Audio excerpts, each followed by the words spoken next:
First, Python is a object-oriented programming language అంట. ఎందుకంటే పైథాన్లో కూడా ఆబ్జెక్ట్స్ని మనం యూజ్ చేసుకోవచ్చు.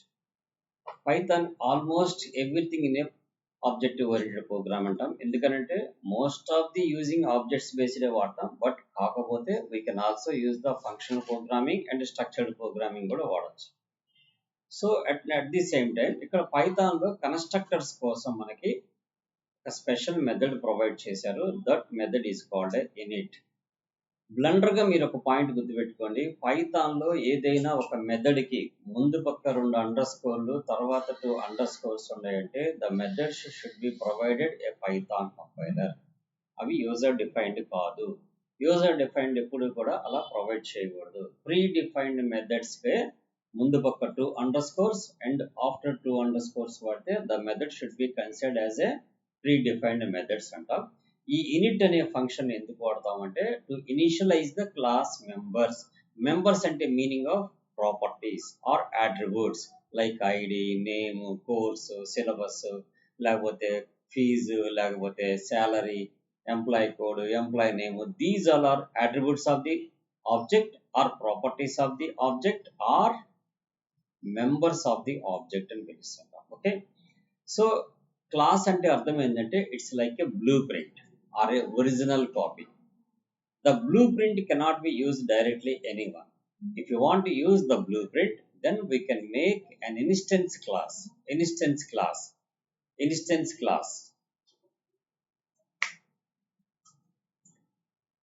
Don't discuss, man. So blueprint ante it's a original copy ante it's like masterpiece. Directly we cannot access any class, any language we cannot access directly. Whenever we need to access the class, we should make an instance of the object. అంటే class కి instance create చేయడాన్ని మనం object అంటాం. Class వచ్చేసి class అనే పిలుస్తాము. Class కి instance create చేయడాన్ని మనం ఆబ్జెక్ట్ అంటాం. ఈ ఆబ్జెక్ట్ యొక్క ప్రాపర్టీస్ ని మనం యాక్సెస్ చేసుకోవచ్చు, మోడిఫై చేసుకోవచ్చు, అప్డేట్ చేసుకోవచ్చు. వెరీ సింపుల్ గా చెప్పాలంటే ఒక కాలేజీలో ఒక ఎగ్జామ్ పేపర్ తయారు చేస్తారు. ఆ ఎగ్జామ్ పేపర్ని ఏమంటామంటే blue print or master copy అంటాం. దాన్ని ఎంతమందికి అయితే ఎగ్జామ్ రాయాలనుకుంటారో అన్ని కాపీస్ మనకి జిరాక్స్ తీసి అందరికీ సప్లై చేయడాన్ని instances of the exam paper అంటాం. అప్పుడు ఏం జరిగింది, ఎవరి పేపర్లో వాళ్ళే ఫిల్ చేసుకుంటారు కాబట్టి మాస్టర్ కాపీ అనేది ఎటువంటి టచ్ కాదు కాబట్టి నో ఇష్యూ అబౌట్ దట్. అదే మాస్టర్ కాపీని ఎంతమందికి ఇవ్వగలుగుతాం, ఒక పర్సన్కే ఇవ్వగలుగుతాం. సెకండ్ పర్సన్కి మనం ఇవ్వలేం. అట్లాంటప్పుడు ఒకవేళ ఫస్ట్ పర్సన్కి ఇచ్చిన తర్వాత అతను రాశాక నెక్స్ట్ పర్సన్కి ఇస్తే విత్ ఆన్సర్స్ కూడా అతనికి పాస్ ఆన్ అయిపోతాయి. క్వశ్చన్స్ ఆన్సర్స్ అన్నీ కూడా. అలా జరగకుండా ఉండాలంటే ఆ క్వశ్చన్ పేపర్ని అలానే ఉంచి we take a number of copies. The number of copies is called instances of the class. బాగా గుర్తుపెట్టుకోండి. ఎప్పుడు కూడా ఒక క్లాస్కి ఇన్స్టెన్స్ క్రియేట్ చేసుకునే వాడాలి. కానీ నేను ఒక క్లాస్ డిక్లరేషన్ చేశాను, డైరెక్ట్గా ఆ క్లాస్లో మెంబర్స్ వాడతాను, అప్డేట్ చేస్తానంటే దే కెనాట్ అలౌడ్. ఎప్పుడు కూడా క్లాస్లోకి డైరెక్ట్గా ఎటువంటి మోడిఫికేషన్స్ చేయడానికి అలౌ చేయదు. అలా చెయ్యాలి అంటే we must take an instance class. Like ఇప్పుడు గూగుల్లో మీరు లాగిన్ అవుతున్నారు. లాగిన్ అయ్యేటప్పుడు గూగుల్ కూడా ఒకే ఇన్స్టెన్స్ కనుక పెడితే, మాస్టర్ పీసే పెడితే, నువ్వు లాగిన్ అయినప్పుడు ఫస్ట్ నువ్వు లాగిన్ అవుతావు, వర్క్ చేస్తుంటావు. ఇంకొక అతను లాగిన్ అవ్వగానే నీ లాగిన్ ఎగిరిపోయి అతను లాగిన్ పనిచేయాలి. ఎందుకంటే ఒక ఇన్స్టెన్సే ఉంటే. అలా కాదు కాబట్టి నెంబర్ ఆఫ్ ఇన్స్టెన్సెస్ క్రియేట్ అవుతున్నాయి కాబట్టి every system will have one instance generate అవుతుంది. కాబట్టి జస్ట్ వాడు అథెంటికేటెడా కాదా అని చెక్ చేసుకుంటుందే కానీ ఒరిజినల్ నేను టచ్ చేయట్లేదు. మన సిస్టంలో మన అథెంటికేషన్ మన ఇన్స్టెన్స్ మీదే వర్క్ చేస్తున్నాం. That is the number of instances అంటాం అనమాట. Instance means alias name or duplicate. దాన్ని ఒరిజినల్గా కాకుండా జిరాక్స్ కాపీ, వీటన్నిటిని రకరకాల పేర్లతో పిలుస్తుంటాం. సో కాబట్టి class may contains members and methods. దాన్ని టెక్నికల్ డెఫినేషన్ ఏం చెప్తామంటే state of object and behaviour is called a class. The state of object and behaviour is called a class. ఒక క్లాస్లో ఏముంటుందంటే స్టేట్ ఆఫ్ ఆబ్జెక్ట్ ఉంటుంది. State of object means the object యొక్క properties, అంటే దాని యొక్క గుణగణాలు ఏమేమి ఉంటాయి, దాని హైట్ ఎంత, వెయిట్ ఎంత, దాని కలర్ ఏంది, దాని కెపాసిటీ ఏంది, ఇట్లాంటివన్నీ అంటే ప్రాపర్టీస్ ని చెప్పే వాటినే మనం స్టేట్ అంటాం. వాట్ అబౌట్ ద బిహేవియర్ అంటే ఆ పర్సన్ ఎలా బిహేవ్ చేస్తాడు, ఎలా వాక్ చేస్తాడు, ఎలా రన్ చేస్తాడు, ఎంత స్పీడ్ తో రన్ చేస్తాడు, ఎంత స్పీడ్ తో వాక్ చేస్తాడు, ఎంత డెసిబుల్స్ తో మాట్లాడతాడు. These all are behaviour of the object. Object properties వేరు, బిహేవియర్ వేరు. లైక్ ఒక డాగ్ తీసుకుంటే ఆ కుక్క బ్రీడ్ ఏంది, దాని కలర్ ఏంది, దాని వెయిట్ ఎంత, దాని హైట్ ఎంత, is are properties of the dog. ఆ కుక్క ఎలా అరిచిద్ది, ఎలా కరిచిద్ది అని చెప్పేదాన్ని ఏమంటామంటే లైక్ ఎ బిహేవియర్. ఎలా పరిగెత్తిద్ది, దీస్ ఆర్ బిహేవియర్స్. ఈ రెండు కంబైన్ చేస్తే ఏర్పడే ఒక దాన్నే మనం క్లాస్ అని పిలుస్తుంటాం. ఈ క్లాస్ ని మనం యూజర్ యాక్సెస్ చేసుకోవాలంటే we made an instance of the class, then we can access the instance of the class. ఆ ఇన్స్టెన్స్ ఆఫ్ ది క్లాస్ ని మనం ఏమని పిలుస్తుంటాం అంటే ఆబ్జెక్ట్ అని పిలుస్తుంటాం. Okay, that is the objective oriented programming language. Masterpiece ని ఎప్పుడు టచ్ చేయము, అందుకనే దాని పేరు బ్లూ ప్రింట్ అంటారు. Blueprint means we cannot touch the blueprint. Even though ఎప్పుడన్నా మోడిఫికేషన్స్ చేయాలంటే ఒక ఇంజనీర్స్ ఒక ఇంటికి ప్లాన్ కట్టారు, లేదా ఒక పెద్ద బ్రిడ్జికి ప్లాన్ చేశారు, ఆ ప్లాన్ ని మొత్తం అయిపోయిన తర్వాత బ్లూ ప్రింట్ కాపీ తీస్తారు. ఇక nobody cannot touch to that. ఒకవేళ ఎవరైనా కావాలనుకుంటే ఆ బ్లూ ప్రింట్ ని జిరాక్స్ తీసుకుని దాంట్లో అమెండ్మెంట్స్ తీసుకుని అప్రూవల్ తీసుకుంటారే కానీ ఆ ఒరిజినల్ బ్లూ ప్రింట్ మటుకు చేంజ్ చేయరు. ఎందుకని? అది అలానే ఉండాలి. దాని తర్వాత ఏమేమి మోడిఫికేషన్స్ జరిగినాయి, ఏమేమి అమెండ్మెంట్స్ తీసుకున్నాయి అనేది రికార్డెడ్ గా తెలియాలి. కాబట్టి ఆ తర్వాత కాపీస్ కి మోడిఫికేషన్స్ చేసుకుని ఉంటారు, అప్రూవల్ తీసుకుంటా ఉంటారు ఇంజనీర్స్ దగ్గర. బట్ కానీ original blue print will not be change. ఎందుకనంటే అది అలా ఉండేది, వాటిని ఇలా మోడిఫికేషన్స్ తోటి మనం అమెండ్మెంట్స్ తీసుకొని ఈ ఇంప్లిమెంట్స్ చేశాము అని చెప్పడానికి మనకు కావాలి. కాబట్టి we should take a blueprint. Okay, that's. So next వచ్చేసి ఈ ఇనిట్ అనేది ఎందుకు వాడతామంటే to initialize the class members. అంటే క్లాస్ లో ఉండే మెంబర్స్ ని ఇనిషియలైజ్ చేయడానికి. మీరు పొద్దుగుల మెంబర్స్ అంటే it's a meaning of properties or attributes. రెండు ఒకటే, ప్రాపర్టీస్ అట్రిబ్యూట్స్. కాకపోతే మనం మెథడ్స్ అని పిలుస్తుంటాం, ఫంక్షన్స్ అని పిలుస్తుంటాం. బాగా గుర్తుపెట్టుకోండి, క్లాస్ లోపల ఉండే మెథడ్స్ ని పిలిచేటప్పుడు ఎప్పుడు కూడా ఏమని పిలుస్తాం? మెథడ్స్ అంటాం. క్లాస్ బయట మనం రాసే వాటన్నిటిని ఫంక్షన్స్ అంటాం. రెండు ఫంక్షన్సే, బట్ ఆ క్లాస్ లోపల రాసే ఫంక్షన్ ఏమో మనం మెథడ్ అని పిలుస్తాం, క్లాస్ బయట రాసే ఫంక్షన్స్ ని ఫంక్షన్స్ అని పిలుస్తుంటాం. ఏంది ఆ సిగ్నేచర్ డిఫరెంట్ అంటే, మనం మెథడ్ అని పిలవగానే ఈజీ టు ఐడెంటిఫై. ఓ, ఇది ఒక క్లాస్ లోని ఫంక్షను. ఆ ఫంక్షన్ మనం యాక్సెస్ చేయాలంటే ఏం చేయాలి? Through that class we can access to that function. Like person అని చెప్పిన ఒక క్లాస్ ఉంది, ఆ పర్సన్ లో ఉన్న డీటెయిల్స్ మొత్తం మనం ప్రింట్ చేయాలి. దానికి షో డీటెయిల్స్ అని ఒక మెథడ్ రాసుకున్నాం. అప్పుడు మనం వాడాలంటే షో డీటెయిల్స్ అనే మెథడ్ ని కాల్ చేయండి అని ఎవరన్నా చెప్తే అప్పుడు ఏం చేయాలి? పర్సన్ డాట్ షో డీటెయిల్స్ అనాలి. అలా కాకుండా షో డీటెయిల్స్ అనే ఫంక్షన్ కాల్ చేయండి అంటే డైరెక్ట్లీ షో డీటెయిల్స్ అనే ఫంక్షన్ ఎగ్జిస్ట్ అయింది కావాలా, we can call the show details అనే మెథడ్ అనుకుంటాం. So methods should always inside of the classes, the functions is always outside of the classes. outside of the class లో function రాస్తే వాటిని functions అని పిలుస్తాం, inside of the class లో functions రాస్తే వాటిని మెథడ్స్ అని పిలుస్తాం. నొటేషన్ అది డిఫరెన్స్, బట్ ఫంక్షనాలిటీ అంతా everything should be common. Methods ఎప్పుడు కూడా class member dot that method name ని కాల్ చేస్తాము. అదర్ ఫంక్షన్స్ అయితే directly we can call the function name. నిన్న రాసాము యాడ్ టు అని, సమ్ అని, ప్రింట్ టేబుల్ అని మెథడ్స్ రాసాము. వాటిని మెథడ్స్ అనకూడదు, ఫంక్షన్స్ అనాలి. అదే మెథడ్ అని ఎప్పుడు అంటాం? క్లాస్ ఇన్సైడ్ రాస్తే మెథడ్ అని పిలుస్తుంటాం. So by default init. అయితే ప్రీవియస్ లాంగ్వేజెస్ లో C++ లో కానీ జావాలో కానీ కన్స్ట్రక్టర్స్ వాడాలంటే రూల్ ఒకటి ఉండేది. The constructor name should be a class name అయి ఉండాలి. No return type in the constructor, no return type in the constructor. The constructor name should be a class name అయి ఉండాలి. That is the rule. ఆ rule ని break చేస్తూ Python వాళ్ళు ఏం చేశారంటే they are providing a special method is called init. Init means initialize the class members. ఆ class లో ఉన్న మెంబర్ ని ఇనిషియలైజ్ చేసుకోవాలంటే నువ్వు ఇనిట్ అనే మెథడ్ ఇన్సైడ్ దాన్ని డిఫైన్ చేసుకోవాలని అర్థం అనమాట. ఇది ప్రీ డిఫైన్డ్ మెథడ్స్ అని పైథాన్ లో ఎలా డిఫైన్ చేయగలుగుతామంటే ద మెథడ్ కి ప్రిసీడ్ అంటే prefix and suffix 2 underscores provide చేస్తే that should be a Python built in method. Python built in method. Built in methods means they are provide that methods, not define the user. మనం define చేయము, వాళ్ళు define చేసిన వాటిని మనం use చేసుకుంటున్నాం అని అర్థం అనమాట. Okay, that's it. And next వచ్చేసి ఇక్కడ రాసాను, use of the in it function to assign the values to object properties. Properties లోకి అసైన్ చేయడానికి or other operations that are necessary to do when the object is being created. That's meaning of whenever we can create the class, then automatically the constructor should be executed. No need of to call the constructor. Construct చేయటం అంటేనే build చేయటము. ఎప్పుడు build చేస్తాం? Begin అయ్యేటప్పుడే build చేసే వాటిని constructors అంటాం. Methods అని ఎప్పుడు అంటామంటే ఆఫ్టర్ ఇన్స్టెన్షియేటెడ్ తర్వాత మనం కాల్ చేసే వాటిని మెథడ్స్ అనేవి. ఇది కూడా మెథడే, ఇనిట్ అనేది కూడా ఒక మెథడే, బట్ దీన్ని no need of to call. While initialization of the class automatically it should be executed. అది ఎలా పనిచేస్తుంది అనేది కూడా నేను చూపిస్తాను మీకు. ఇక్కడ క్లాస్ అనే ఒక కీవర్డ్ వాడతాము. ఏదైనా మనం డిక్లరేషన్ చేసామంటే the declaration end must be provide colon. That's an indication of starts a new block. Starts a new block. This block will be under the my class. ఇక్కడ నేను కోడ్ అనే variable తీసుకున్నాను, name అనే variable తీసుకున్నాను, ఒక method ని define చేశాను. These two one indentation addition గా ముందుకు ఎందుకు వచ్చినాయి అంటే these two statements are under the show data method. That's why one more step మనకి ముందుకు మూవ్ అయ్యాం. ఓకే, దట్స్ ఇప్పుడు p equal to my class. This is the instance of the object creation అంటాం. ఏది p అనేది దేనికి instance? My class అనే class కి ఇన్స్టెన్స్.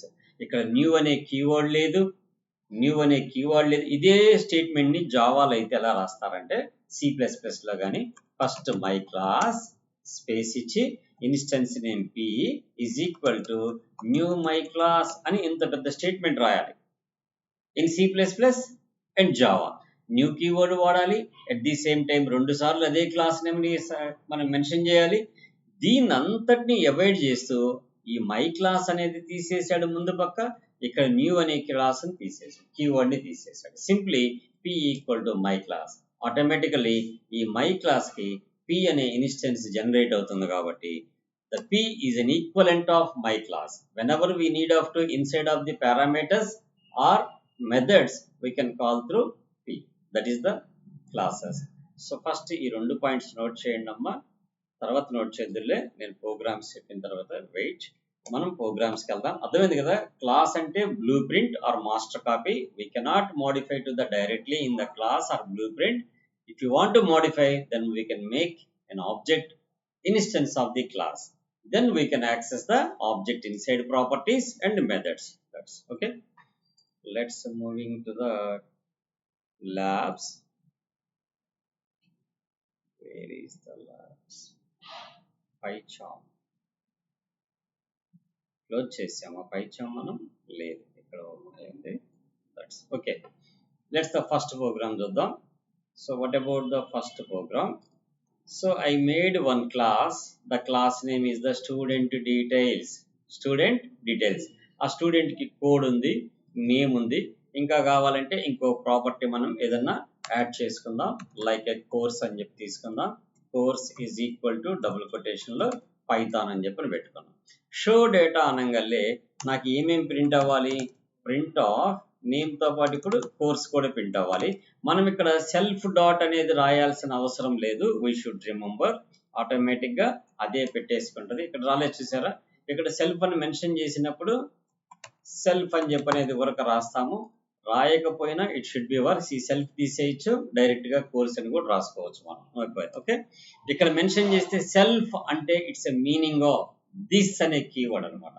ప్రీవియస్ లాంగ్వేజ్ లో జావాలో కానీ C++ లో కానీ దిస్ అనే కీవర్డ్ వాడతాం. ఇక్కడ దాన్ని అవాయిడ్ చేస్తూ సెల్ఫ్ అంటే నేను, దిస్ అన్నా కానీ నేనే, రెండింటికి మీనింగ్ ఒకటే. పైథాన్ లో సెల్ఫ్ వాడతాం, వాటిలో దిస్ కీవర్డ్ వాడతాం. Self dot course, self dot name అని. ఇక్కడ ఇన్సర్ట్ డేటా అన్నప్పుడు దేంట్లోకి ఇన్సర్ట్ చేయాలి? సెల్ఫ్ లోకి ఇన్సర్ట్ చేయాలి. ఏమేమి ఇన్సర్ట్ చేయాలి? కోడ్, నేమ్ ఇన్సర్ట్ చేయాలి. సో కాబట్టి self dot code equal to code, self dot name equal to name. ఈ కోడ్ నేమ్ ఏంటంటే మనం పాస్ చేసిన పారామీటర్స్.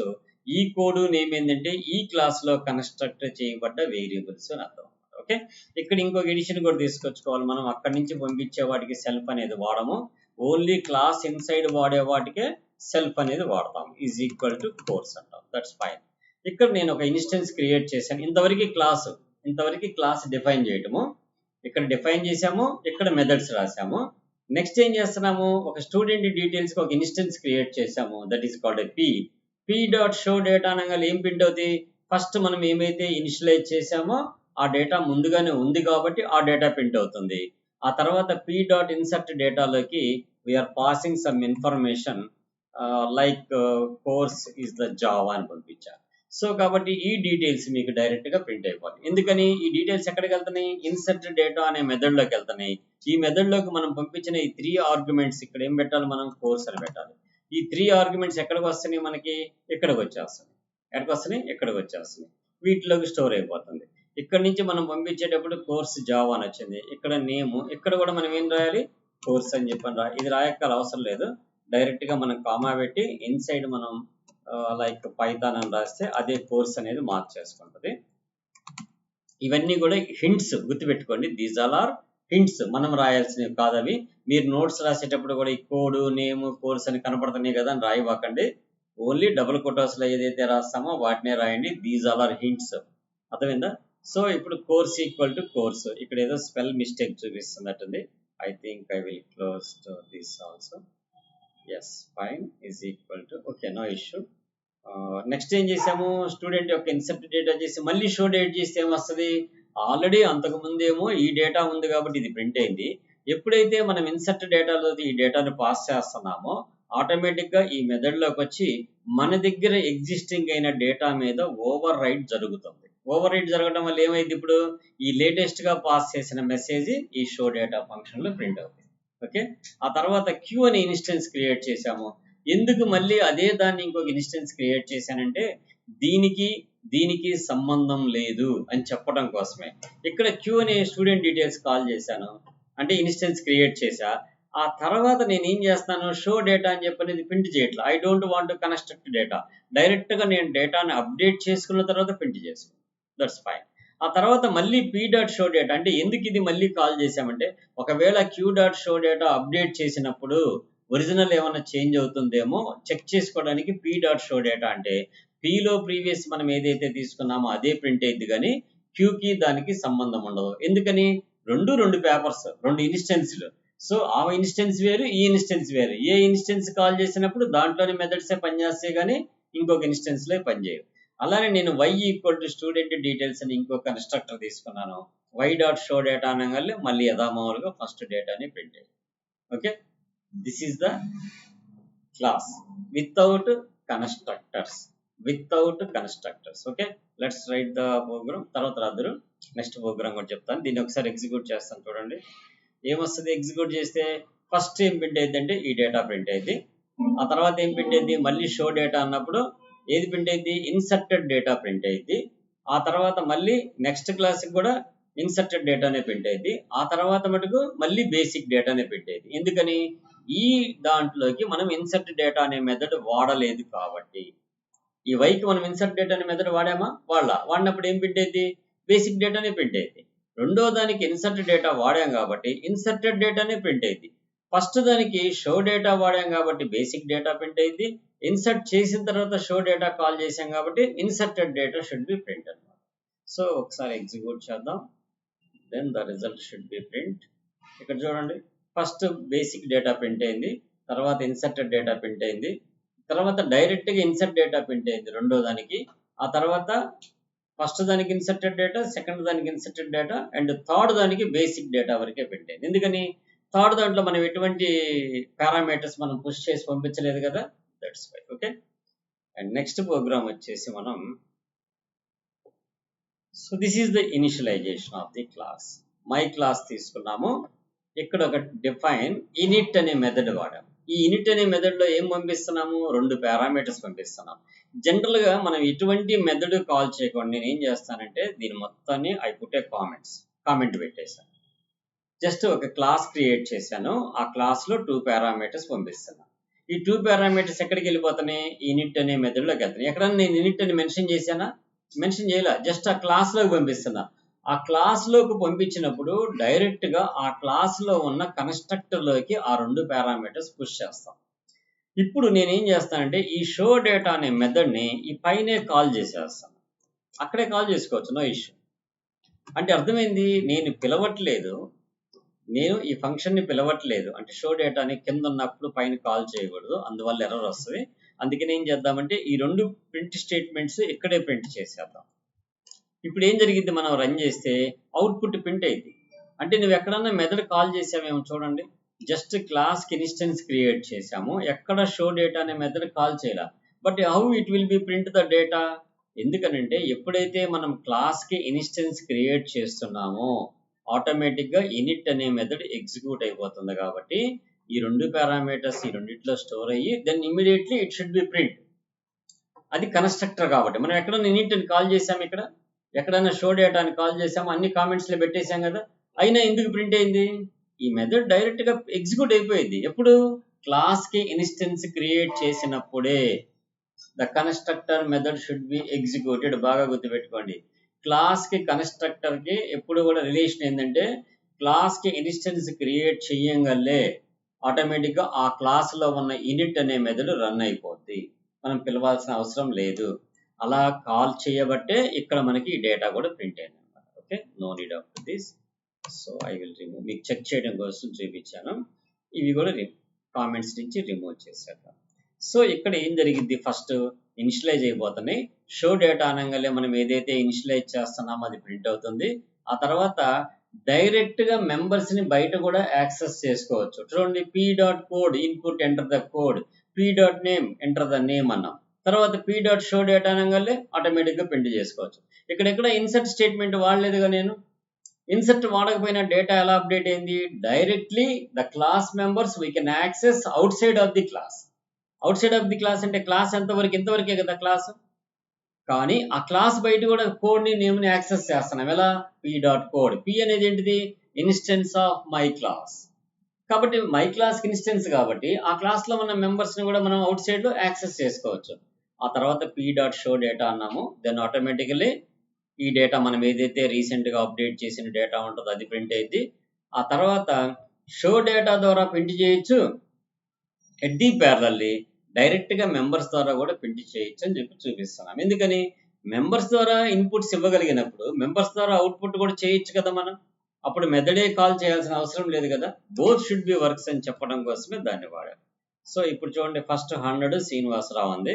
ఆ తర్వాత ఎంటర్ ద కోడ్ అంటుంది. I give the 101 and I give the name is the Venkat అని ఇచ్చాను. ఆటోమేటిక్గా ఇది ఒకసారి ప్రింట్ అయింది, మళ్ళీ రెండోసారి కూడా ప్రింట్ అయింది.